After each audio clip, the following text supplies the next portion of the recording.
আজকে সবার সকালটা হলো চা, গুড়ের ডাব আর একটা পিঠা দিয়ে। মা এখনো ঠাকুর দিচ্ছে, বেরিয়ে তারপর ব্রেকফাস্ট করবে। আর যেহেতু আজকে রোববার, তাই আজকে আর কি, শুভর তো পুরো ছুটি আর এই খরগোশ নিয়ে ব্যস্ত। আমাদের ছোট বন্ধুও খুব মজা পায়, সপ্তাহে একটা দিন খুব ছাড় পায়। আর ও যতক্ষণ পিছু পিছু দৌড়াতে থাকে, বন্ধুও ততক্ষণে দৌড়াবে আর ঘরে ঢুকে যায়।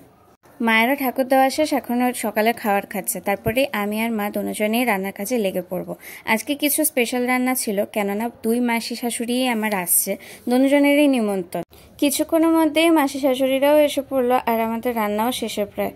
আর রোববার হলে আর কি, শুভর তো এমনিতেই ছুটি, পাপাও গেছে কি কাজে, পাপার তো কোনোদিনই বন্ধ নেই, নিজস্ব ব্যবসা হলে যা হয়। তো এইদিকে শুভ নিজের বাইক পলিশ করতে করতে ব্যস্ত, আর ততক্ষণ মাসিরাও এসে গেছিল আর সবাই মিলে তারা লাঞ্চ করলো। তারপর কিছুক্ষণ আড্ডা দিয়ে সবাই মিলে চলেও গেল, আর সাথে মাও গেল গিয়ে তাদের সঙ্গে। 2000 years later. সন্ধ্যাবেলা আমি আর শুভই খালি ঘরে, আর আমরা করলাম টিফিন।